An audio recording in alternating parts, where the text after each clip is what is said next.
They say the harder the work, the greater the reward. This is our life's work. Good morning. It is 9/16 Wednesday, August 3rd. I remember to change my calendar behind me. And I'm Joe Bianca, the Associate Editor of the Thoroughbred Daily News, and I want to wish a very sincere happy birthday to our sensei, our producer, Patty Wolf. What are you shaking your head for, John? At the beginning that was going to be my intro. I had all three of them. Well, that's how much we love Patty. That's true. But now put the light pressure on Bill to do it too.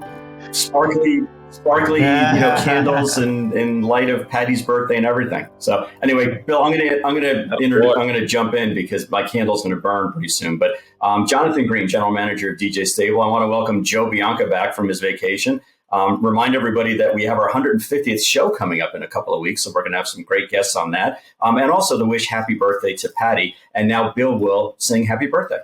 Good morning. I'm Bill Finley, a correspondent of the Thoroughbred Daily News, and I can't sing to save my life, so I will not be doing that. And without being able, you guys have already decided I can't say happy birthday to Patty. So I got. You know, it's like trade deadline. How the Red Sox have reanimated their. Don't remind me. It was a disaster for our team. The TDN Writers Room is brought to you by Keeneland. This November, Keeneland is the place to be as the home of the Breeders' Cup World Championships, followed directly by the November breeding stock sale. You can learn more at november.keeneland.com. Okay, so it's good to be back in the captain's chair this week. Missed you guys last week. You did a great job, as always, without me. And we have some good racing to talk about, mainly at Saratoga from the weekend. And I think the headliner for me, as great as Jackie's Warrior was, and it's always fun to watch him and always a pleasure to talk about him. The headliner to me was Epicenter in the Jim Dandy, because this was one of those races that wasn't long on number of horses, but was long on talent. You had three of the top 3-year-olds in the country, and him early voting, and Zandon and Epicenter basically blew them away. And I was surprised. I don't know about you guys, but I was surprised at how the race unfolded, because I expected Epicenter from the inside post, especially after what happened in the Preakness with him being too far back. I expected Joel Rosario to be aggressive and send him to the lead, and for early voting to be stalking him, but it didn't work out that way. Early voting got the trip of a lifetime, and I thought was the real big disappointment in there. I thought Zandon ran a pretty good race, but Epicenter in the stretch really had those horses anytime he wanted. And it's interesting what's happened like in the past 2 weeks, because I didn't get to talk to you guys about the Haskell last week, but we went from Jack Christopher being what we thought was the top 3-year-old in the land to now, he's still obviously a really nice horse, but you got to think his future is one turn. To now Epicenter, I think, is once again the top 3-year-old in the country. And we felt that way earlier in the year leading up to the Derby. And he got lost in the sauce a little bit when he ran second in the Derby and the Preakness. So we hadn't seen him since. To me, it's clear now that he's the top 3-year-old in the country. What do you guys think? Yeah, Joe, I couldn't agree more. And, a couple things looking back, how unlucky was this horse not to have won a Triple Crown race? I mean, he and the circumstances played differently, easily could have won both the Kentucky Derby and the Preakness. And yeah, I picked Epicenter, big deal. I picked a favorite in a 4-horse race, but a 16th of a mile, an eighth of a mile into the race, this horse had no chance. And it didn't make any sense. And one of the reasons I picked was I thought, because he's going to go to the lead. Yeah. And he's going to dictate the pace because he has enough speed to do that. And he drew inside of early voting. And, I don't know if that was, it was never really, so far as I saw, really explained by Joel Rosario or Steve Asmussen, if that was the plan to take him from off the pace, or that's just sort of the way things developed. But I thought, after Rosario didn't give him a great ride in the Preakness, oh God, what is Joel doing here? This horse is not going to win. For him to have overcome, it wasn't a terrible trip by any stretch of the imagination, but it was a trip where he was the one that was at a disadvantage. And for him to have overcome that and then to win quite easily over, like you said, 2 very good horses in early voting in Zandon, really stamped him as the horse to beat in the Travers, number 1, and number 2, the best 3-year-old out there. Now, the Travers is going to get more difficult, mainly because, what is Chargett all about? We don't know, coming off that ridiculous win in the Dwyer. But yeah, a very good performance for him. And I have plenty to say about Jackie's Warrior, but I'll let John go, and then hopefully we can circle back to that. Yeah, and for me, there were really 3 stories over the weekend. One is Epicenter, obviously, and just how well he ran and how he has, brought himself back to the prominence of the 3-year-old crop. Also, really disappointed in early voting. When a horse can go out there in 24-1, 48, 112, very, very pedestrian, fractions for a grade 2 Jim Dandy, especially on a speed favoring racetrack like Saratoga has been playing this summer. I was really shocked that they packed it in as quickly as he did. Epicenter went by everybody and sat off the speed, and he went down the middle of the racetrack and won very impressively. But let's also give due to the trainer, Steve Asmussen, where not only did he win the Jim Dandy, he won the Vanderbilt, and he also won the Amsterdam. I mean, we talked about, Joe, you weren't here last week, but we were crowing about how great of a weekend it was for Chad Brown to come in to Monmouth and invade and win all those graded stake races that he did. Not to take anything away from Monmouth, but I think we'll all agree Saratoga is a much deeper pool to win races in. And, Steve Asmussen and his team won the Jim Dandy, the Vanderbilt, and the Amsterdam.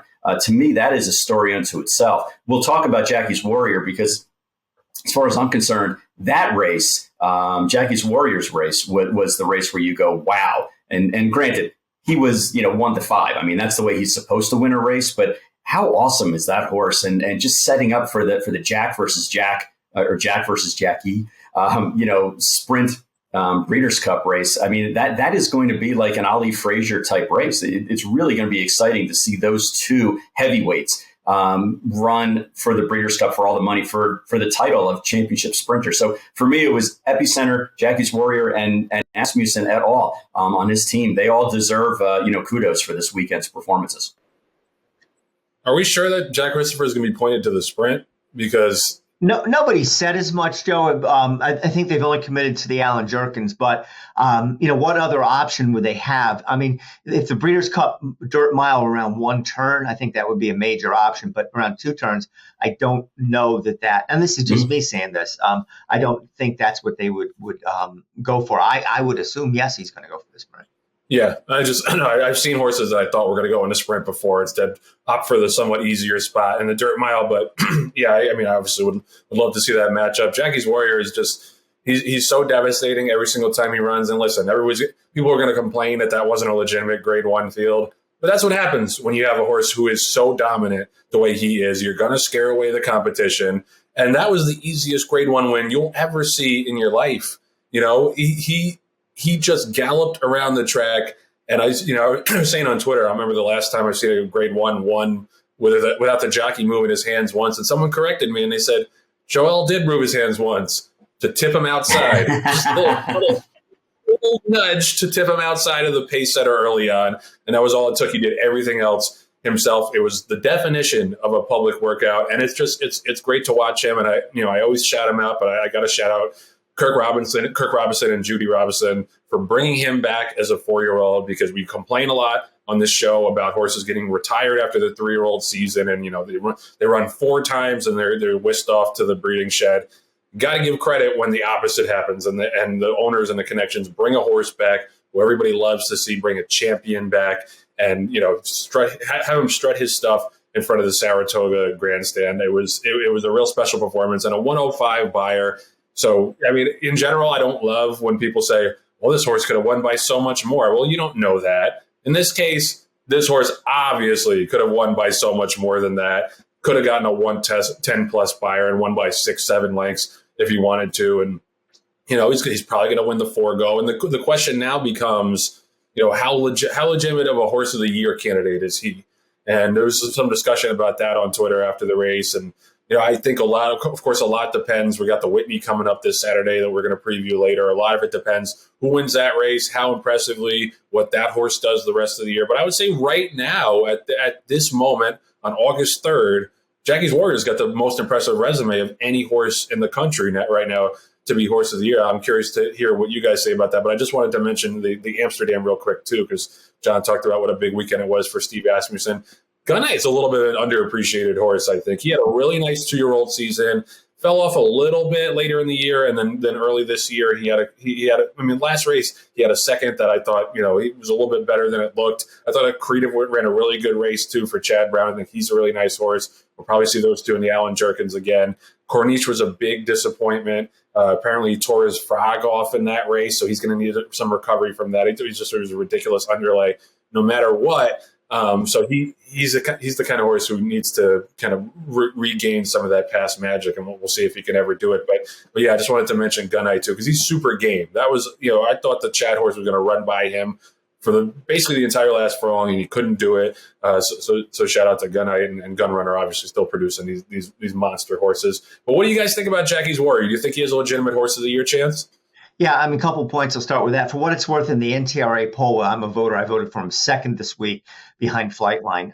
He'll need Flightline and maybe a couple others in the divisions that normally voters look to first for horse of the year to, stub their toes at some point. And, you can, if you want to say, Flightline is going to run 2.5 times this year or whatever, that isn't enough to be horse of the year. You might have a legitimate argument, though. So we'll see. But Joe, you're right. I can't recall any race at that level where a horse has won that easily. I realize, the horses behind him weren't great, but they weren't bums either. And, it reminded me, we always talk about XPTV as one of our sponsors here. If someone showed you that video and you didn't understand there was a race, it looked like those workouts what they do. But then when they go 5 furlongs and 103, and you say, oh, of course he went, so because the jockey never, or the exercise rider never allowed him to run. It looked exactly like a morning workout, but a morning workout in 109 and change that earned a 105 buyer.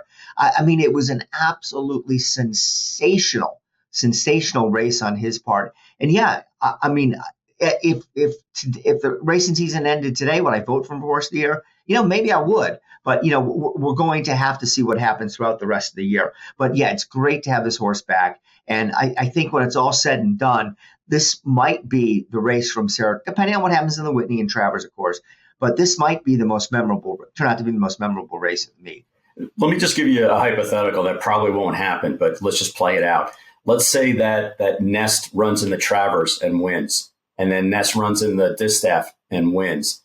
Based on her resume with those 2 wins, win against the boys in the Travers, second in the Belmont, win in the Coaching Club, second in the Oaks, and winning the Ashland, all and the Suncoast, and all in the calendar year of 2022. The Suncoast, don't forget that, because she beat us, so that's why I remember it. But at that point in time, does that give Nest the resume to be horse of the year? If she beats the boys, finish second in the Belmont, and then wins the Travers, and then beats all the girls in the Distaff, wouldn't that make a compelling argument for her as well? Well, John, first of all, I've been texting Mike Rapoli back and forth. He said, quote unquote, it's very unlikely she goes in the Travers. So, and but I mean, a lot of hypotheticals there. I mean, but I just wanted to interject that. Yeah, no, that's tough. Maybe when he hears this podcast, he'll realize that if she has an inside track to be horse of the year, then he'll run her against the boys again. But I think at this point, because it's August 3rd, we're all making hypothetical assumptions. If these horses continue to do well, it's really, as we all know, it's really going to come down to the race records and what they do in October and November, quite frankly, because they're all so close. To me, and I think this discussion is exactly why we're talking about it. There's no real clear-cut horse, but certainly whoever wins their respective division in the Breeders' Cup race and the prep is most likely going to be on the ballot for the top 3, and then we'll see at that. But it's interesting. There's no clear-cut horse. It's not like we're sitting here saying, Rich Strike, because he won the Derby, is going to be horse of the year if he does well, or Epicenter if he wins another race is going to be horse. There's a lot of horses right now, as of the first week of August, that could be horse of the year. And quite frankly, this is when the champions are made, is in the fall. It's interesting. You had the racing manager, John, trying to put Nest in the Travers and then having her win the Distaff. And then we had the reporter, Bill, interrupt and say, no, John, Mike Rapoli says he's probably not going to do that. See, that's why this show is successful. We have 3 different personalities and 3 different skill sets that really bounce off each other. But yeah, to me, it's definitely not going to be one of those years where Bricks and Mortar wins horse of the year by default. And no disrespect to Bricks and Mortar, but we've had years like that before where it's like, God, do we really have to pick a horse of the year this year? This year, I think there's going to be, probably at least 3 or 4 different horses that you could make a strong case for. And we're looking forward to the Whitney and also seeing Flightline in the Pacific Classic try to make their cases. But Just wanted to mention this also from the weekend because we had a couple of different rising stars. We had 3 of them, 2 at Del Mar and 1 at Saratoga. The ones at Del Mar were Newgate for Bob Baffert and Justique for John Sheriffs. And then at Saratoga, I think I said Belmont. At Saratoga, we had Prank, who's a daughter of Into Mischief. And I thought of the 3 of them, Prank was very clearly the most impressive one. And she was touted by her work tab too, and was bet down to 4 to 5 and 1 to 2 actually, I think, in what looked like a pretty live race, and just completely obliterated that field for Todd Pletcher. And I think that she, if you had to pick right now, she would be the favorite for the spin away. Obviously, there's some time left and some 2-year-old to come out after the rest of the meet. But it leads to an interesting discussion, and we've had this question asked of us before: what makes a rising star? And it's become a pretty big thing in the industry for TDNs, rising stars. A lot of people, they advertise based on horses who are rising stars, and I've said this before, but there's no set criteria really. Like there's no necessary checklist that we go through, and it's really just more of a pros and cons type thing. And I think, especially this time of year, we get a lot more rising stars because we tend to lean more towards the 2-year-olds and the more lightly raced horses. Whereas if you're debuting a 3-year-old in August or September, the horse could be super impressive first out, but I think in general it's not a great sign when horses debut that late. So the horse has to really do something special to get that designation if they're debuting like any later than I would say March or April of their 3-year-old season. The other things we focus on are the quality of the field. Obviously, with 2-year-olds, that's sometimes tough to gauge because they haven't run before, but you can get a sense if you read the Clocker reports and you look at the trainers and the connections in the race and the purchase prices. You can get a sense of what are live looking 2-year-old races. The other thing is, win margin, time, in terms of whether or not they shook off pace pressure or came from off the pace with traffic trouble. Those are really the kind of things we look for. And it's tough to gauge, like I said, sometimes because you don't know what the competition is and you don't know what's behind the horse all the time. But I think in general, sometimes it just pops. And sometimes it's a debate. Sometimes they're no-brainers. Like Prank was a no-brainer. There was no way we were not going to make that horse a rising star. By Into Mischief, Todd Pletcher, touted with the works, ran off to a big win, stopped the clock in under 110. So we'd be morons not to make that horse a rising star. But then there are other ones that are a little more murky and tough to figure out. But I wonder from an outside perspective, since you guys aren't part of that process. I know Bill's complained about some rising stars not made in the past, but you have, Bill. I remember it. I remember the discussion in the office. But what do you guys think it should be like the most weighted characteristics when it comes to conversations like that? Well, Joe, I think you touched on all of them, and there's a lot of objectivity to that. But I want to kind of twist this in another direction. Obviously, one thing you don't take into account is a buyer number. And, right. Right now in horse racing, the buyer numbers are just, people are just like religious zealots when it comes to the numbers. And, it's interesting because this is now, from among those 3 horses, there's a very interesting scenario and a debate now with Justique. Now, everything you said, if I were doing the rising stars, I would have made her a rising star because she was so visually impressive in the race. Trained by John Sheriffs, probably, not probably, John Sheriffs, no way she was cranked up to go in a 5.5 furlong race. And she, closed from last and won so easily, but she got a 72 buyer number. So, what do you do with a horse like that? That's not a number that makes her, a future star. The Breeders' Cup Juvenile Fillies, what that race, we usually go in the low 90s or something like that, to the best of my recollection. So, it's interesting. We're going to find out,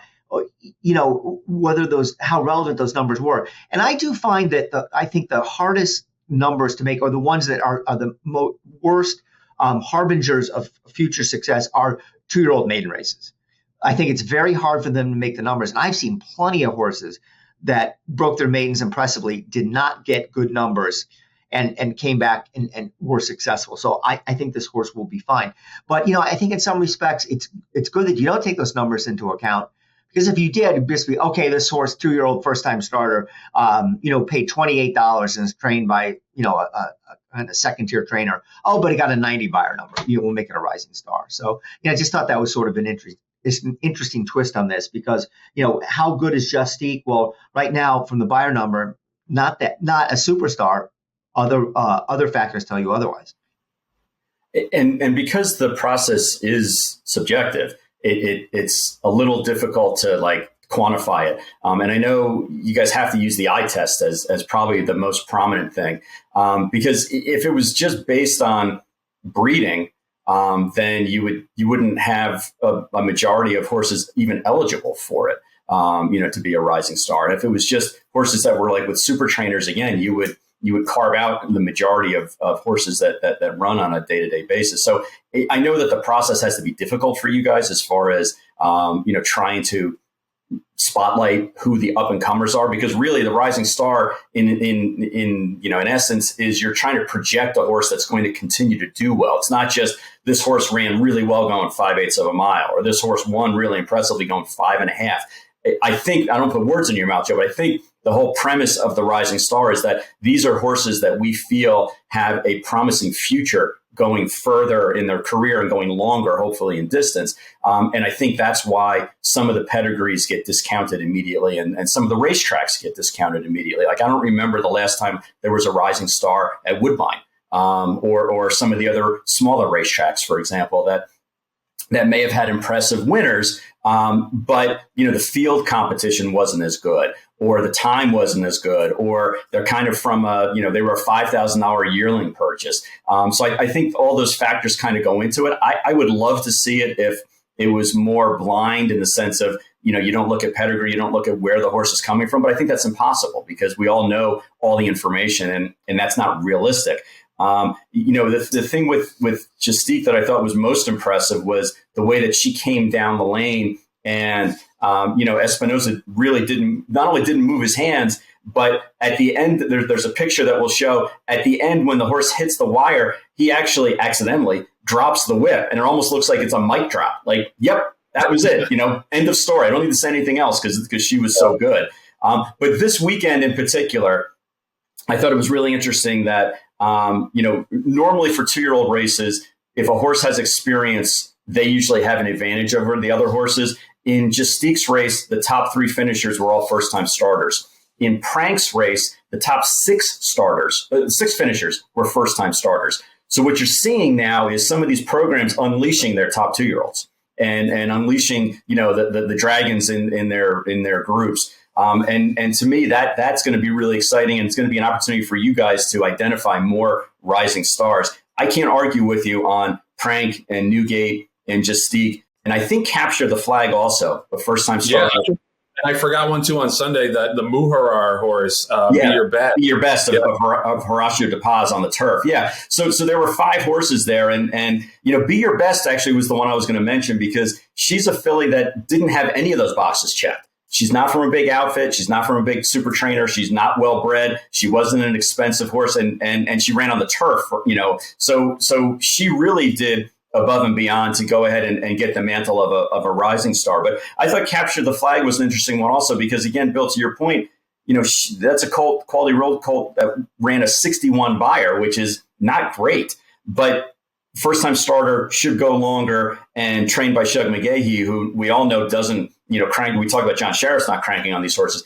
Shug doesn't even crank on him as a 3-year-old, let alone as a 2-year-old first time out. So, there were 5 really good candidates, I think, for this weekend that were going in there. And then the other thing I want to say, and then I'll shut up, is, we were talking about how good Gunrunner has been doing as a sire. Last week he had the first 2 finishers in the Haskell with Cyberknife and Taba. This week he had, the first, 3rd, and 4th horses in the Amsterdam.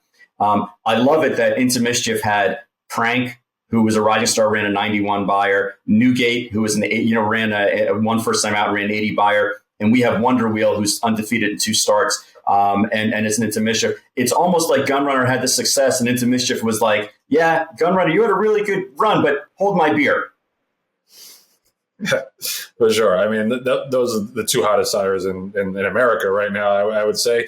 And just to wrap up this discussion, I think the objective, what we're trying to do with Rising Stars, to me at least, is to predict graded stakes winners. Now, people might argue with that. Somebody might say graded stakes performers or black type stakes winners. To me, it's successful if a Rising Star becomes a graded stakes winner. And I think the TDN has a pretty good track record with that kind of thing. There are only so many graded stakes winners, although some would say too many, some including us on this show.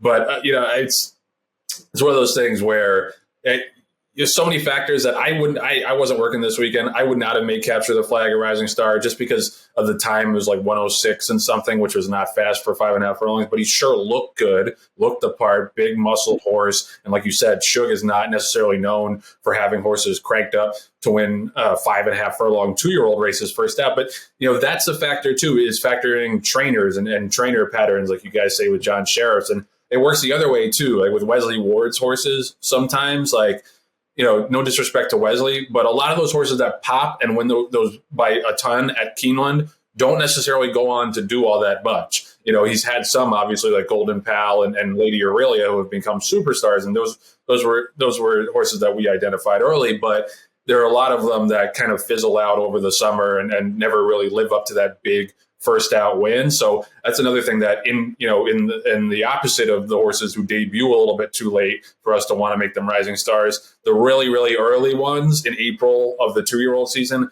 we kind of discount some of those as well, because you don't historically get a lot of great horses coming out of those big 2-year-old maiden races really early in the season. But it's an interesting discussion, and we have debates about them in the TDN Slack and back when we used to be in the office, and sometimes we vote, and sometimes there's a couple that say no, and then a majority says yes, or the other way around. So it's an interesting process, and we appreciate that people care. I think sometimes people care a little bit too much and bug us about making Rising Stars, which we honestly really don't like, and we wish people would stop doing that. Unless you want to come write out races with us, you shouldn't have an opinion on who should be a Rising Star.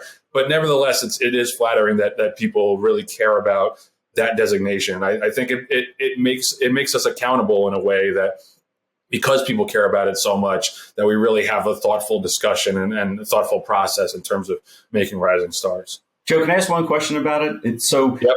I know that normally I would say the majority of horses that are deemed a Rising Star, it's usually after their first race. Is there any kind of criteria as far as, like, if a horse runs a really bad race first time out, or doesn't hit the board first time out, but then runs really impressively later on, where that would make it a Rising Star because, again, you do project it to be a graded stake winner? It's a good question, and I think that we generally try to just make them in the first or second start, sometimes in the third start. Anything beyond that, even if the horse is crazy impressive, we tend to not make those horses Rising Stars because we want to identify them early on. But I think, if the second race is so impressive, we kind of will disregard what the first race was if it's that impressive. But on the other hand, the first race can be instructive in terms of what to think about the horse after their second race. And Steve Chirac at TDN does a good job. He has his second chances column, which is basically horses who ran really well first out and ran second or third or fourth, and horses to look for next time out. And that's kind of what we look at. Like, I remember the first Rising Star I ever made, and I'm still really proud of this one to this day, was Arrogate.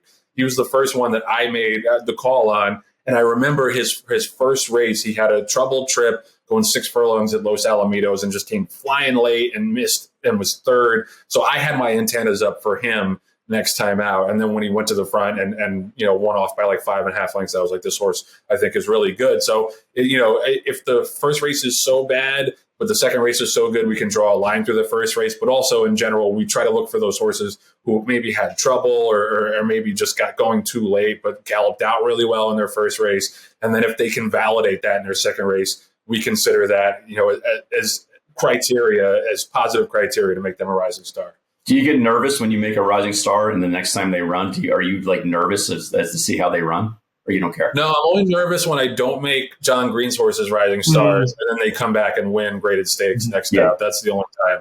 Thankfully, it doesn't happen too often for you. You don't have to worry about that too much. Can think of 2 off the top of my head, John. Coinage.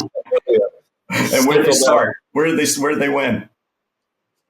Coinage won at Saratoga, but it was a New York bred race. That's another thing. We factor in the level of competition and the state bred stuff too. Yeah. All right. Very good. Thank you.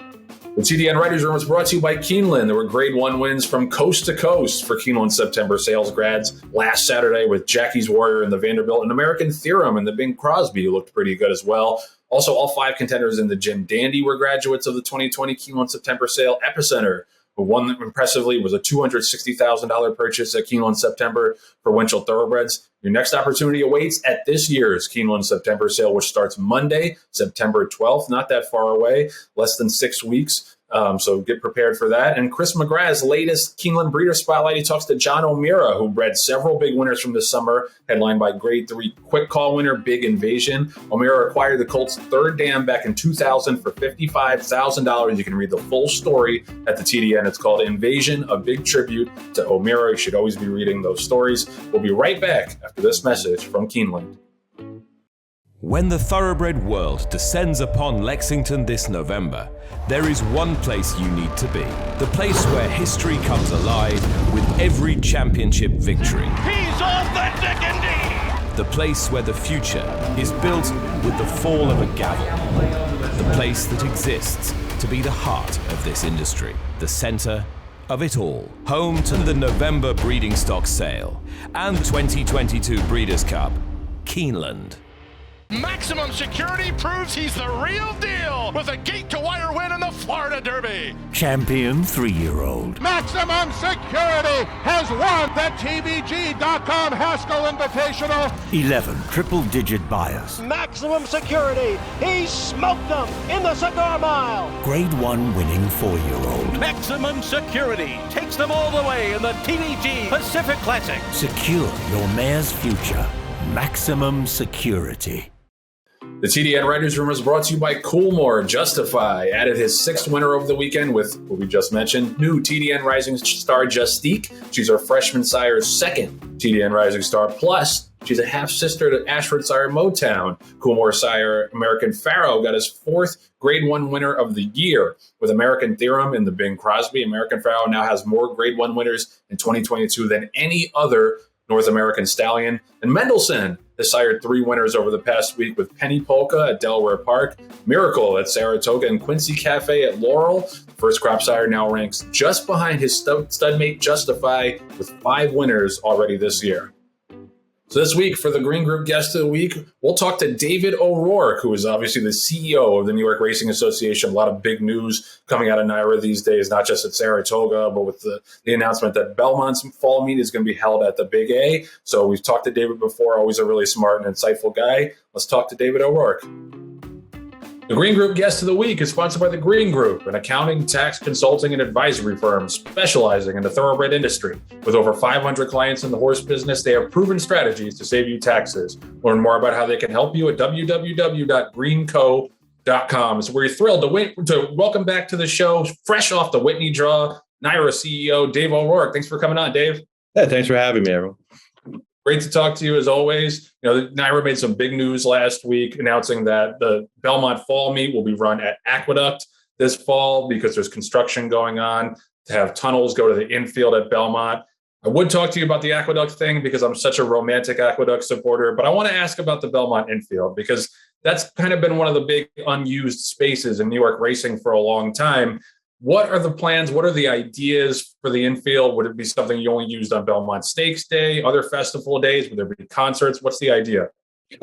The actual complete plan for the infield, I wouldn't say is totally fleshed out. It's obviously something we would use on big days like Belmont and create like a different experience. But right now, we've, over the last several years, have redone all of our racetracks. Aqueduct is essentially new tracks. Up here in Saratoga, we've touched all of them, including Oklahoma. The Belmont training track was done several years ago, and the main tracks, the main track and the 2 turf courses at Belmont are kind of due. And we're at the same time, we have our long-term plan to consolidate downstate to one facility, and that facility would be Belmont. So then you have this 50 acres plus in the infield, and really the time is now if you ever want to access it.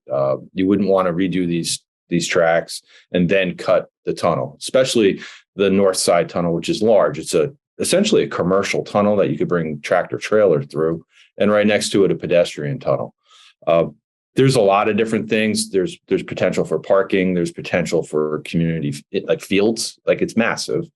Obviously, things like big event days like Belmont and a synthetic surface as well. And that is part of our long-term plan, is to put a synthetic surface in there that would help us with winter racing and potentially when we're off the turf. So it's really the first phase of the redevelopment of the racing surfaces at Belmont. And so we'll hopefully get that. Well, we will get that done this fall, and we'll be able to be back on them in the spring. And then we'll have the next iteration of what we'll tackle. Will it be the synthetic? Will it be one of the turf courses at some point? The main track as well. It has a clay base. We'd like to make it synonymous with what we've done here at Saratoga and Aqueduct, like an all-weather type track. And that's about it. That's what we've got so far. Hey, Dave, thanks for joining us. And it's exciting to talk to you because it's an exciting time for the future of New York racing. You guys have been talking about this for a long time about, what's going to happen with the two tracks, et cetera. And, this obviously was the first step in what I would think is going to be a longer process. Is it pretty much set in stone that Aqueduct's days are numbered? That's my first question. What about, where are we 5-6 years from now, so far as what racetracks make up the circuit? Well, nothing's set in stone until we can actually complete the project, and that would include the funding for the building. But in terms of our strategy and what we're putting forward, for sure. And in 5-6 years from now, if everything goes the way that we would like it to go, we would be racing at Belmont and Saratoga and not at Aqueduct. Right. And John, if you let me interject, the other question was, and again, I know these sometimes are things are always in motion, but what about the Belmont grandstand? Again, you could always reserve the right to change your mind, the NYRA board to change their mind. But, are we going to see a new grandstand built, presumably one much smaller than what we have now? Yeah, that is absolutely the plan. And that's what we've been proposing. Just for some numbers, the grandstand's about 1.3 million square feet. We think something more right size would be more along the lines of 300,000 square feet. And essentially where you have the there's the clubhouse portion, and that's really where it would be. And then you have the grandstand portion, which would be opened up and more green space. And that opens up a lot of possibilities on areas for, what we can do with in essence, extend the backyard, which now we would also have the infield, which can complement that as well. And David, last year you were one of the key presenters in the Jockey Club Roundtable discussions. And during that presentation, you talked about integrity, safety, and sustainability of the sport. And I really feel like that NYRA is at the forefront of all of those ideals. Can you give the audience an idea of what things are coming down the pike in the future that will, again, continue to instill integrity, safety, and sustainability? Well, in terms of integrity of HISA rolling out, and then the medication should roll out beginning of next year. In terms of, in safety, really a lot of it starts with the surfaces. And that's one of the tracks at Belmont are some of the better tracks, but we want to have the best tracks, period. And those turf courses in particular haven't been redone in 50 plus years. It's really a core competency of ours. We have Glenn Kozak, who's our senior VP of capital projects. I mean, I might be biased, but I argue he's the best track person in the country and possibly one of the best in the world. And redoing these Belmont surfaces, we think is fundamental for one of our core competencies / advantages is just to have the best surfaces. And we've done them all. Now it's time to do Belmont. I just wanted to follow up on that. Is one of the goals in winterizing Belmont to get the Breeders' Cup again? Because it's been a long time. It's been since 2005. Belmont is obviously one of the core pieces of the fall racing schedule and one of the historic tracks in America. Are you guys looking to get the Breeders' Cup back? Yeah, I wouldn't even call it a goal. I'd say it's an expectation for sure. Yep. That's a solid yes. Yep. Great. Go ahead, Bill. Yeah, sure. Getting back to the redo of Belmont, we've learned and been told that the configuration of the courses is not going to change. So you're still going to have this 1.5 mile oval, which, obviously for Belmont Stakes works perfectly, but, you can make an argument that it's not the best circumference for day in and day out racing. Was there any thought given to making it a 1.8 mile track? Don't think you would even consider a mile. And if not, why not? There were considerations in terms of just laying out what we could do. A lot of different iterations. One of them included moving the turf course to the outer and then changing the middle course actually into a synthetic. There's a lot to that. There's a lot of tradition. We've had some conversations with our board. We have a planning committee, and it's not an easy decision on that.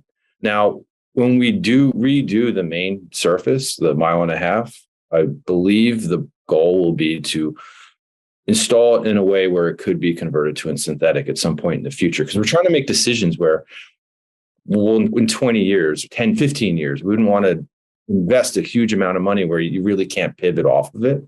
So I understand exactly that question. It's a tough question, but for now, we're looking at the same configuration and with a synthetic either being 1 mile and 1.16 miles on the inner.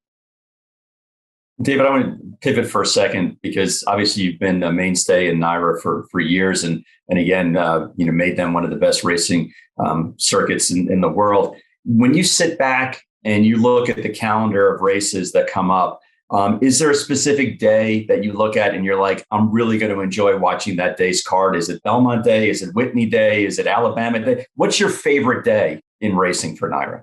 That's a really good question. Opening day of Saratoga, because there's a lot of, it's a really busy time of year for us. We go through the Belmont Stakes and then we're coming up here. But I'd say opening day at Saratoga is just, you kick it off and, for the next 40 days or the next 39 after that day, you're the focus of thoroughbred racing in North America. So it's pretty cool. That would be my answer on that. There's been a lot of discussion recently about the graded stakes and the stakes calendar, and how there's some overlap and some redundancies that are creating a lot of short fields. Like I think about Belmont Day, and in terms of star power, it was everything you could possibly want. It was basically every great horse in America right now, but the fields were 5, 6 horses, and that's certainly not unique to New York racing. Santa Anita's had a big problem with that. But I think it's on not only on the American Grade Stakes Committee, but on individual tracks and businesses to try to figure out how to best construct that stake schedule. Is that a conversation that you guys have had in terms of trying to space out stakes a little bit more so we have a better betting product, and why or why not? Yeah, we actually have had the conversation at a kind of a high level. Just prior to, I think, Bill, you had that article on this exact topic, and I agree with that article 100%. So we've had the conversation, and this summer there will be some racing folks, because these are decisions that the racing folks need to make. But what I can, from my perspective, you've got, the fall crop has dropped, the number of graded stakes, period, has not. So is there a dilution effect? And are you seeing that dilution effect in terms of what you're saying? And it's correct. So there's two things: there's spacing and the quantity. And I think both of those things need to be looked at. We don't have a pattern committee, or we really don't have anyone who lays out that pattern. So I think the dialogue will start. Historically, I don't know if there was enough communication / coordination across some of the major jurisdictions on where we put these races. We shouldn't be trying to cannibalize each other. It's how do we create a series that, ultimately the series ends at the Breeders' Cup. I think there's a lot of work to do here, and I think it'll get better. And I think these races are really good, but it would be a lot better if there's 8 or 9. Mm-hmm. David, you've been a proponent openly of fixed odds wagering, but as we know now, NYRA is not involved in it. You don't send your signal to Monmouth for their fixed odds. You don't have fixed odds for the NYRA races, et cetera. But, if you could just sort of say, where is this all headed? NYRA as an organization, is everybody still very much believing that fixed odds are a big part of the future? And what needs to happen so that you guys get involved in the fixed odds wagering? Yeah, sure. Yes, we do think fixed odds, and specifically the sports books, bring the opportunity to access a massive customer base. And fixed odds would allow racing to kind of offer some different wagers. We do believe that the parimutuel pools are very, very important, and we have to be careful as we add products. So ideally, and I'll go back to answer the question, what NYRA would need to actually engage in fixed odds in North America. But ideally, we'd like to see parimutuel picked up by the sports books, and then to layer in fixed odds and go from there, rather than go with fixed odds and then try and push parimutuel onto those platforms. So our preference is to get parimutuel established and then you introduced fixed odds, where you can do a lot of neat stuff with proposition bets, things you can make off the fly. There's certain bets that are hard to do pari-mutually that are much easier to do with fixed. Conversely, there's some value in some of the pari-mutual bets, especially like the exotics, that I don't think you'll really see replicated on the fixed odds side because of the risk dynamic there.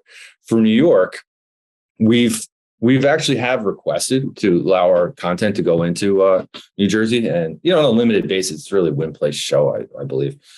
The issue that we face, and it's actually very it makes sense. The Interstate Horse Racing Act, there's a stipulation that says that you can cross state lines with racing products as long as the wager is legal in both jurisdictions.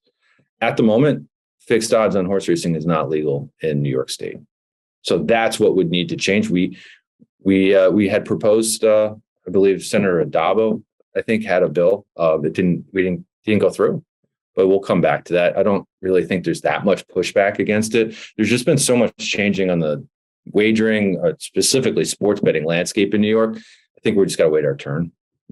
So we'll keep pushing on that, but just that, we do understand that we don't really want to just go out with fixed odds. We want to bring pari-mutuel first onto these platforms because they may not adopt it if we don't go in that direction.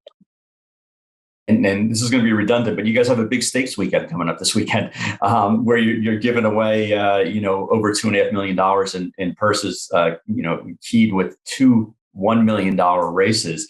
When you get a field like you have in the Whitney with American Revolution and Hot Rod Charlie, Olympia, Life is Good, obviously, where you have so many superstars coming into this race, what's your hope? When you get a race like this, like the Whitney, is it to dead heat? Is it to have a bigger field? Is it for one of the horses specifically to win? When you look at that field, what is your wish and desire when the race is over? Well, it's a really good competitive field. That's what you want going into it. And you just want a clean race, and everyone to enjoy it. So I don't really have any expectations. Just want a nice, safe, clean race. Field's competitive. Couldn't really ask for more on that one from the older division. So we're happy with that. The field is really befitting of the Whitney, which to me is the best non-Breeders' Cup handicap division race on the calendar. So last question from me, it's similar to the racing calendar question that I just asked. There was a lot of discussion about the spacing of the Triple Crown. You guys you in particular came out strongly in favor of the tradition and the traditional spot of the Belmont on the calendar. Obviously, the Preakness is in a tougher spot, being the middle jewel, being 2 weeks after the Derby and 3 weeks before the Belmont. Where do you stand? Where does NYRA stand right now on keeping the Belmont where it is? And, if the Preakness did move, would you consider adjusting as well? It seemed to me, as we were going through that conversation, it seemed a little rushed. Like if we're going to touch the Triple Crown, I would, from my point of view, would want input across the board and from people like yourselves and really from the public. I don't really feel like anyone feels like it's broken. In terms of the Preakness, you could say they're in a tough spot, or they're always going to get the Derby winner. Belmont, in a sense, can be one of the best races of the year, or, depending on what happens, maybe we're in a tough spot. But moving something like that, I think, is something that needs to be debated and discussed a lot and not off the cuff. I mean, that was really my point. I don't know if we may be open to it, if that's really where the public and like the stakeholders in the industry want to go. But I don't think it's something that really because what could happen is if one person moves, it could kind of create a cascade effect where everyone else has to react. I'm just hoping that that's not the way it would play out. All right, Dave, thank you so much for coming on. We know you're a busy guy. Saratoga is going better than ever. Somehow, every year it gets better. Thanks for the time, Dave. All right, thank you. Thank you, Dave. The Green Group Guest of the Week is sponsored by the Green Group, an accounting, tax, consulting, and advisory firm specializing in the thoroughbred industry. As this week's Green Group Guest of the Week, Dave O'Rourke will receive a free 1-hour tax consultation. Learn more at greenco.com. We'll be right back after this message from the Green Group. Why do the most successful owners, breeders, and horsemen select the Green Group as their tax advisor? We simply save them money and know how to make them more successful. Over the past 40 years, founder Leonard Green has owned and bred some of the best racehorses in the history of the sport. His in-depth, hands-on industry knowledge, combined with cutting-edge tax-saving strategies, has produced positive results for his clientele and has made the Green Group the top-rated accounting and tax firm in the business. For a confidential and complimentary consultation, contact us at 732-634-5100 or visit our website at www.greenco.com. The Green Group, proven strategies to save you taxes. Accelerate, a 5-time Grade 1 winner with over $6 million in earnings. In 2018 alone, he won the Santa Anita Handicap, the Gold Cup, the Pacific Classic by a record-setting 12.5 lengths, the Awesome Again, and bested a world-class field in the Breeders' Cup Classic. A grandson of legendary Lanes End stallion Smart Strike, Accelerate stands to continue his grandsire's legacy at Lanes End.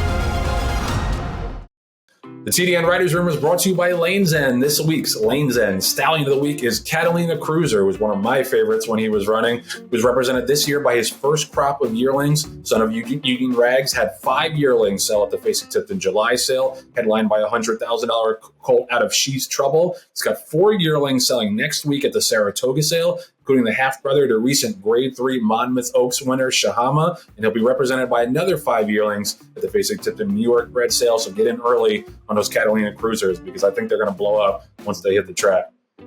All right, so I was on vacation last week, and honestly, it was a pleasure with all the HISA legal bullshit going on, not to have to pay attention to it. I kind of got a little bit of a refresher this morning. I was reading about the injunction that's happening in West Virginia and Texas, and now there's jockeys that are suing, and Jockeys Guild is suing. So this is why we have Bill Finley here. He's the reporter. He has to pay attention to this stuff. Bill, what should I care about, and what are some of what's some of the fallout of the past week's legal back and forth? Well, Joe, thanks for that introduction, but I'm trying as hard as I can not to pay attention to this because it just gives you a headache. Yeah. Is all it does. And, honestly, TD Thornton's done a great job with this. We've been doing the coverage together. But, there's so many lawsuits out there right now. I've lost track. Honestly, of the layest, though, however, was one where the Jockeys Guild got 3 jockeys to individually sue HISA. Drayden Van Dyke is one of them. And what they're obviously trying to do here is, backing up a little bit, we had the successful injunction granted in the motion filed by the Jockeys Guild, West Virginia and Louisiana. So HISA rules are not in effect in those 2 states. The Jockeys Guild wants the HISA rules to not be in effect anywhere pending the outcome of further court cases. So, look, unless you're some sort of legal nerd who loves getting into the deep dive into these things, you almost can't even, your head wants to explode. But I think the bigger picture, Joe, is, that this is just a mess at this point. And it's so much a mess that I don't know what's up, what's going in each direction. And, honestly, I don't get it in the sense that, why is there so much vitriol out there against this thing? And, the name of the group and the act speaks for itself: integrity and safety.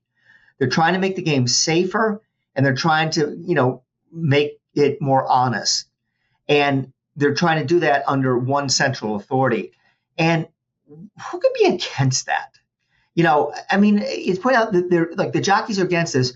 And there's several provisions in HISA that make things better for the jockeys so far as protocols tracks have to take to look after their health and safety. So, I got to think that this is going to just, I don't know where HISA goes from here until all these lawsuits are settled. And then the other thing, too, is, the thing's been in effect for over a month now.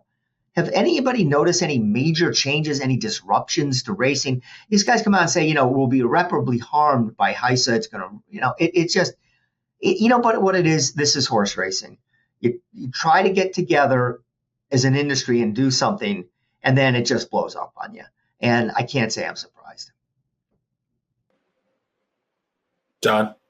I believe me, this is so above my pay grade. I wish I could pretend that I even understood all the legal maturations going on with this. I just sit and every day I read the articles, by Bill and TD, and I thank the Lord that they are able to disseminate it and break it down to somebody at my level, because it spins my head. And I'm in a family of, I have 7 cousins and 6 of them are attorneys. So the legal stuff I should be able to understand, but this is just, it's so much. And I think so much of it is freaking nonsensical, because everyone and their brother was raving over the fact that we needed to have some kind of unified, rule making and stuff like that. And now they're trying to break it down to where if certain specific jockeys are in the suit, then if they win, then they are going to be, outside the scope of HISA. So that means that like one of the jockeys who's named as a, in the lawsuit, if he wins, then he's allowed to beat the crap out of a horse down the stretch, but all the other jockeys can only do it in accordance with HISA rules. Like, it doesn't make any sense.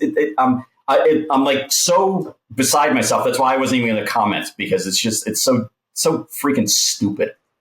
Yep. I mean, it's like Bill is saying, like, what is the injury that has been done so far by HISA in the month that it's been in effect? Like, what is the great injustice that's been done to jockeys or to trainers? Like, literally, like, all I've heard is a registration drive.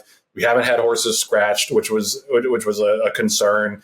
And I just think what happens, and this happens in the legal world, I think, when there's like one entity that a lot of people are trying to get out from under, is lawyers and plaintiffs smell blood in the water. And now that we've got that injunction, like you were saying, Bill, in West Virginia and Louisiana, I just think that it's going to give free rein to everybody who has any kind of grievance or perceived grievance whatsoever to jump in and try to say, well, the rule shouldn't apply to me now because of this, this, and this.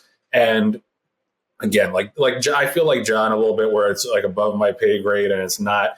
I can't break down the individual letter of the law that HISA has, and I'm not saying that there aren't impositions, and I think especially veterinarians are kind of in a tough spot now with HISA, potentially being up their ass about whatever treatments they're giving, and I think you need to have people who really know equine veterinary practices to kind of work hand in hand with the vets. And I think that's one of the things that is a little bit of a cumbersome factor right now. But in terms of like the jockeys and the trainers, like how has, please, and this is a legitimate question, this isn't a rhetorical or a sarcastic question. Let me know, how has your life significantly changed in the past month that HISA has been in effect? And I can't imagine that it's really disrupting your business that much. And I think, like I said, it's just, people don't want, so a lot of people do not want this overarching body, handling their sport or their state, and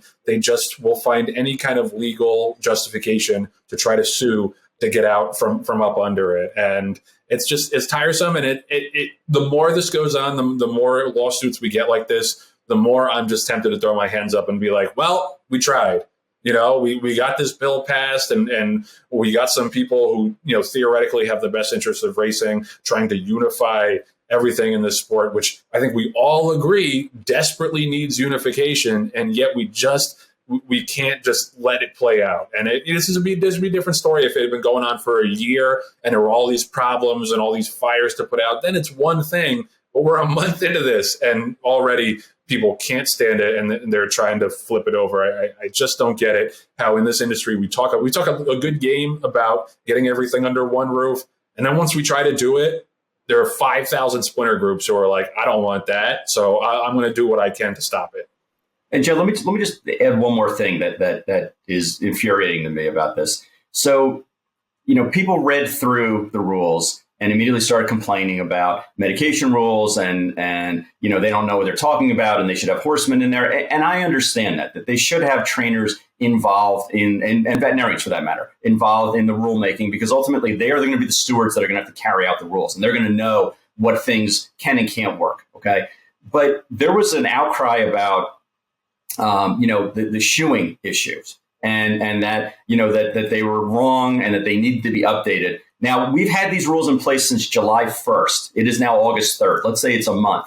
So once the outcry came out about the shoeing issues and everything like that, HISA et al. Brought together trainers and blacksmith and said, what should the rule be, basically? I mean, I'm paraphrasing, but basically they're like, what should the rules be? They updated the rules, and now new rules are in effect, which is great. I heard people complaining about, well, look, the rules are so bad that they're changing them on the fly. No, they're actually being proactive. When was the last time a government entity, for God's sake, came in and said, give us your thoughts? And within a month, they changed the rules to make it to exactly the way people want it. So you can't have it both ways, people. You can't have it where, I don't want to be under the rules and these are so, and they're so strict and blah, blah, blah. And then when they bring you in and say, go ahead and let's talk about it and how should we make this change and better? Then they say, oh, well, look, they screwed it up because it should have been right from the first place. It's just maddening. People are so free. People are beautiful. They always want to complain. And look, I understand if people want to complain about Bill Finley's writing, I get it. I'll jump in there. They want to complain that Joe Bianco should never take a vacation because the show sucks without him. I get it. I understand. But for God's sake, man, let's all start rowing in the same direction so we can make this industry better and actually around for another decade or two. But you know what? And just like Joe said, here's the thing. And I like the way you phrase it. I genuinely don't understand what people are upset about or so upset to the point where there's it's almost like, hatred, right, anger and nastiness. And, if they have any legitimate beefs, maybe they do, they have done a very poor job of articulating them. Yep. And John, makes a great point is that you complain that these rules are being sent down from on high and you have no input, and then you have input and you use the input and the changing of the rules to point to how it's a slipshod system and there's no direction whatsoever. That's one thing you cannot say is I think the people who are in charge of HISA have done a good job of listening and adapting because they know that this isn't, there's not necessarily going to be a quick one-size-fits-all fix to all of these issues. And it's just ridiculous that you've been heard. You've been heard multiple times. Maybe not everything is right just the way you want it to be, but you can't complain both ways that you're being dictated to. And then when you're listened to, well, they're changing the rules. So they really had no idea what they were doing in the first place. It's just, you want it both ways and you don't want this thing and you'll find any kind of justification to try to get away from it. That's just what it seems like. The TDN Writers Room is brought to you by the Kentucky Thoroughbred owners and breeders. Recent Grade 1 winning Kentucky breds include Haskell winners, Cyberknife, Dominant, CCA, Oaks, Victorous, Nest, Alfred G. Vanderbilt winner and champion, Jackie's Warrior, and Bing Crosby Victor, American Theorem. You can look for your next Kentucky bred next week at the Facing Tip in Saratoga sale. And just around the corner is that Kentucky Downs meet where there's going to be a ton of money up for grabs, but especially for Kentucky breds. We'll be right back after this message from the KTOB. With some of the fullest fields in the country and quality racing year-round, there's never been a better time to reap the rewards of breeding and racing in Kentucky. Purse money in Kentucky is at an all-time high, as is average purse per race, outpacing California, Florida, and New York. Kentucky breds. Breed them, raise them, race them. We all win.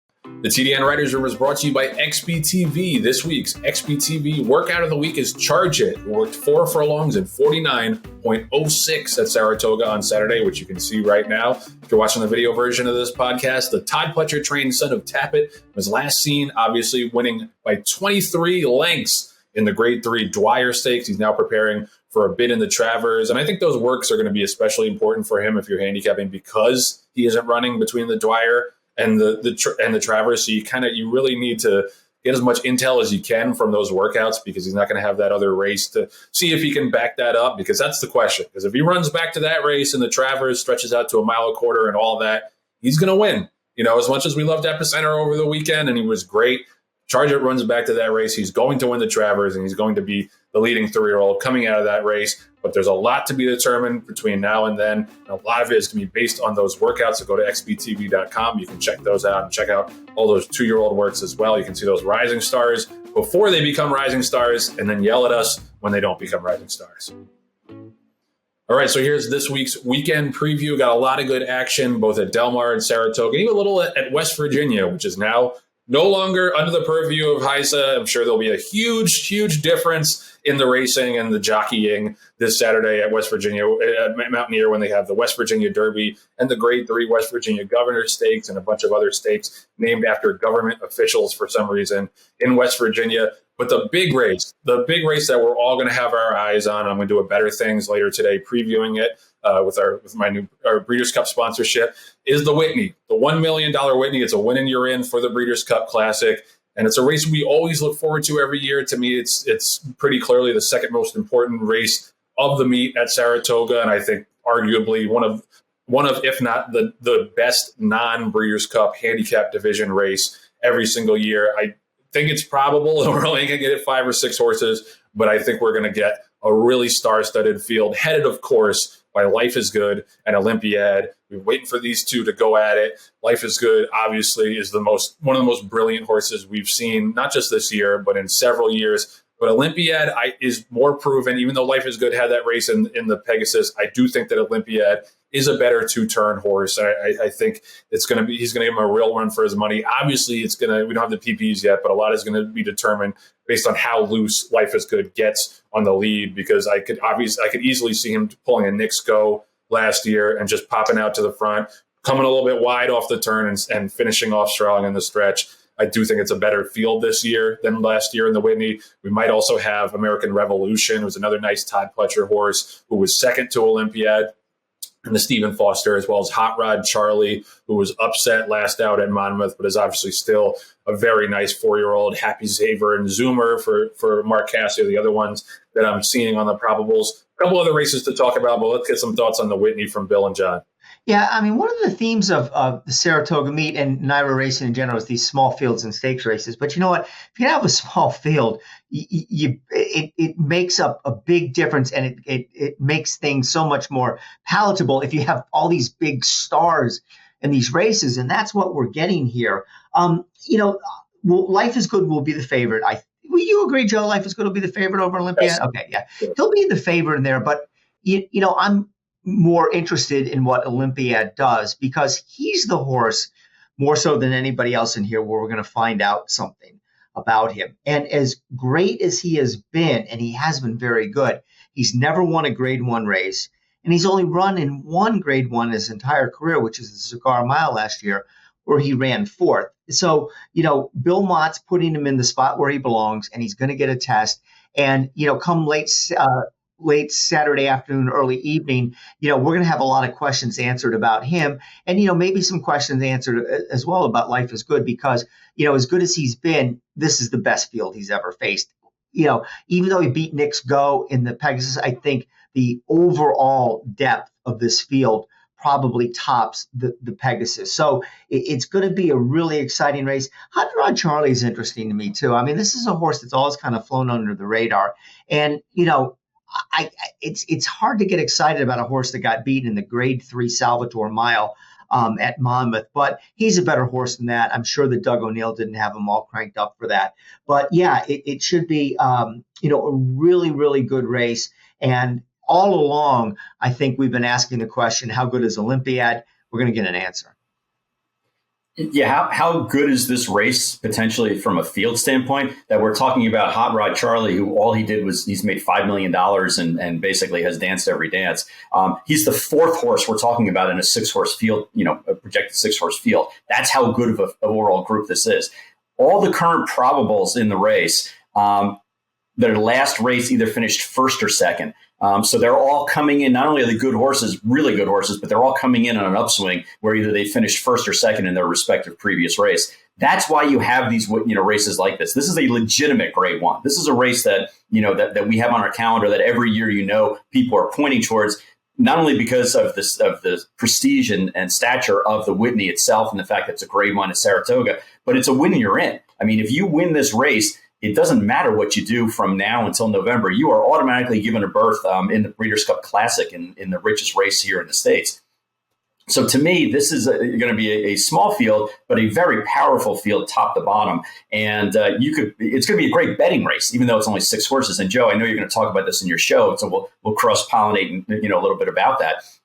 But I'd be interested to see the show and listen to what you're going to say about Hot Rod Charlie, Olympiad, Life is Good, American Revolution. And then, oh, by the way, Pletcher also has Happy Saver, who finished second in the Met Mile, and Zoomer, who, is going to be the long shot in the race, but, certainly is an interesting claim by Gary Barber and trained by Hall of Famer Mark Casse. So it is top to bottom going to be a really interesting race to handicap and a really interesting race to watch.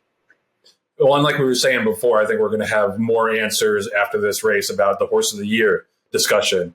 And Olympiad he's been on the streak, but he doesn't have that Grade 1 win. He needs that Grade 1 win, I think, to get onto the podium for Horse of the Year, especially if he beats Life is Good, who I think a lot of people consider, maybe other than Flightline, pound for pound, the best horse in the country. And of course, Life is Good does have the Grade 1 win from the Pegasus, but then he disappointed a little bit in the Dubai World Cup, and then won a Grade 2 last time out. So there's still work to be done for everybody in this race, especially the top contenders, to try to get into that discussion for the top older male or Horse of the Year. But that's not the only Grade 1 race at Saratoga this Saturday. We want to mention also the Saratoga Derby, which is a race that's near and dear to John's heart, with Thread of Blue having won it a couple of years ago. So looks like we're going to have an 8 or 9 horse field in there. Annapolis for Todd Pletcher is really interesting. I think he might be the best 3-year-old turf horse in the country. Classic Causeway, after his upset win in the Belmont Derby, is going to run back in there. Emmanuel, theoretically, is going to run this time and maybe be a fly in the ointment for Classic Causeway. Of course, my boy Cy Dog for Graham Motion is going to be in there too. We have the Saratoga Oaks on Sunday, but we also have the Test Stakes, the Grade 1 Longines Test this Saturday, which is obviously a pretty classic filly, 3-year-old filly sprint race that it's, to me, the Test is one of those races that stamps who the best 3-year-old filly is in the country at a mile or shorter. And we're going to have a good field. We've got Tarabi, who won on opening weekend for Cherie DeVoe, Hot Peppers, who's become a nice horse for Rudy Rodriguez, a private purchase, I believe. Matarea, who I think is that horse right now, was the standard bearer in that 3-year-old filly sprint division for Brad Cox. A couple other nice horses in there as well. So we've got a lot to look forward to. Also, the Glens Falls Warlike Goddess, who we all extolled last year as a really, really nice turf filly marathoner. She's going to defend her title in the Glens Falls. We also have the Clement Hirsch, which is a Grade 1, also a Breeders' Cup winning year in on Saturday at Del Mar. And then Sunday, like I said, we got the Saratoga Oaks. We also have the Adirondack Stakes. We also have the La Jolla for 3-year-old turf horses at Del Mar. So a lot of good action this weekend, but I think all eyes are going to be on the Whitney. It's going to be the type of race you set an alarm for if you're out at the beach or something. I want to watch the Whitney live because there's going to be a lot of fallout from that in terms of who we analyze as the top of those handicapping and handicapping older male and Horse of the Year divisions for the rest of the year. Any other thoughts, guys, on any other races from this weekend? Yeah, I do, just on one more race, and that's the Grade 2 Hall of Fame. For the 3-year-olds that are going to run a mile on the inner turf course at Saratoga. In that race, you have Witt, who I think is maybe avoiding Jack Christopher and Jackie's Warrior a little bit in the sprints and trying not only the turf for the first time, but also going around 2 turns for the first time. You have Wow What a Summer, who won the Grade 2 Penn Mile at 80-1 a couple races ago, and he's in this race.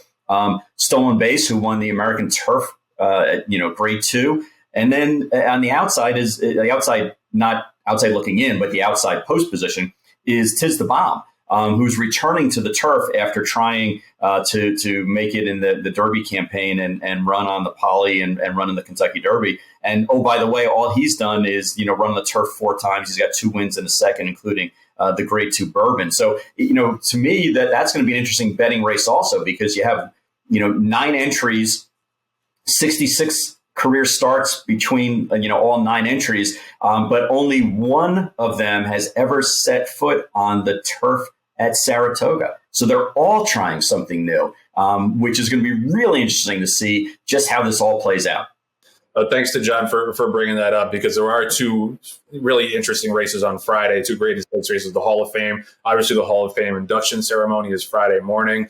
If you're there, if you're in Saratoga, go check it out. Tom Durkin is going to be the MC. That alone is worth the price of admission, which I believe is $0. So that's you can't beat that. Go to the Hall of Fame and the Facing Tippett Sales Pavilion for free and listen to Tom Durkin induct some people into the Hall of Fame. But also in the Troy Stakes, the Grade 3 Troy is on Friday. We have the return of Golden Pal, who is obviously the best turf sprinter in America. He was not good in the King's Stand, obviously, but I think a lot of that was circumstantial. He broke slowly, had to rush up on the pace, and just, for whatever reason, I know he was second in the Norfolk as a 2-year-old. He just seems to like the American turf courses better than the European turf courses, because he wasn't very good in the Wooten Bassett, Nunthorpe last year at York either. But in a stateside, he is 6 for 7. His only loss in America came in his debut when he was on the dirt. He's 6 for 6 in America on turf. Tough to be better than that. And I think we're going to be looking for kind of a reprisal of his quick call win last year, which, that was his seasonal debut. This is his 3rd start of the year, but he's coming back to America. So another chance for him to reestablish himself as what he is, which is the best turf sprinter we have on this continent. Friday, Hall of Fame, Troy. Saturday, Whitney Day at Saratoga, and also the Clement Hirsch. And then Sunday, we've got the Saratoga Oaks. So big, nice 3-day weekend of racing. We'll break it down next week, obviously, here on the Writers' Room. The TDN Writers' Room is brought to you by West Point Thoroughbreds. Joining a West Point Thoroughbreds partnership can vault you into the world of instant camaraderie among people surrounding high-class horses and stakes action for a fraction of the cost. We're trying to do it on your own. You can learn more at westpointtb.com. West Point had 2 winners this week. First was B-Dog, who I assume is named after the great Philadelphia Eagles safety Brian Dawkins. B-Dog got back to his winning ways in an allowance at Ellis Park last Friday. If you remember, he had a big win at Keeneland earlier this year. And then on Tuesday, Colonial Downs County Final was a purchase last year for West Point, got the win for trainer Steve Asmussen. West Point kicks off their week of racing at Saratoga on Friday with Sequist. Dallas Stewart trained filly, ran in last year's Breeders' Cup Juvenile Fillies, now takes on Allowance Company in race 5 on Friday. So best of luck to all the partners this weekend at West Point. We'll be right back with this message from West Point Thoroughbreds. All the thrills. Fraction of the bills. Experience the power of the partnership. Change your life, make new friends, and compete at the highest level of thoroughbred racing. West Point Thoroughbreds, the gold standard in racing partnerships. Visit westpointtb.com. Being a small family business, I guess we're part of a dying breed. We're really grateful for the people that entrust us. We know it's a huge responsibility. We're always with your horse every step of the way. When it comes to being at the sales ground, showing your horses, we are with your horse. Just driving up and down the road every day, there's not a time that I don't look out and feel a responsibility to the sport, the animal, the people that come to invest in the game. I want to see as many people enjoy this sport as they possibly can, because we do have the most beautiful sport in the world. The TDN Writers' Room is brought to you by Legacy Bloodstock. If you think that 50 years combined experience in the horse business could benefit your program, give Tommy or Wendy a call. They personally advise on each horse as if they were their own. Legacy graduate, Sharp as a Tack. How about the start that Sharp as Tech is off to as a freshman sire? He just won his second juvenile start in the Tyro Stakes at Monmouth for Doug O'Neill. Really romped in there. He'll be pointing toward the $500,000 juvenile sprint at Kentucky Downs on September 8th. While his yearling half-sister prepares to sell with Legacy at Keeneland September. So obviously a big catalog update with Sharp as a Tack becoming a stakes winner in the Tyro, and half-sister available with Tommy and Wendy. They're going to take care of you. Go see them. It's busy season for them, but they're a small outfit that gives everybody individual attention, and they do a great job, obviously, with all the money that their grads have earned. This week's Remy cartoon is kind of, a little little bit of a throwback to what we were talking about earlier about how it's very hard for us to even agree on the basic things in racing. Sometimes we do have the Jockey Club Roundtable coming up. This is a racing roundtable conference in the cartoon where I think theoretically we all have an agreement on what a horse is, how to define a horse. If we can just start there and then branch off from that, I think that's a good first step to getting some agreement and some cooperation in horse racing. Okay, so that's going to do it for this week's edition of the TDN Writers Room, presented by Keeneland. Don't forget, this November, Keeneland is the place to be with the Breeders' Cup World Championships followed directly with the Keeneland November sale. You can learn more at november.keeneland.com. It was good to be back with you guys. Bill and John, missed you guys last week. I want to thank Bill Finley, John Green, our Green Group Guest of the Week, David O'Rourke, our producer, Patty Wolf, our associate producer, Katie Petruniak, and our editors, Anthony LaRocca, Aaliyah LaRocca, and Nathan Wilkinson. Thank you so much for watching. We'll see you next week.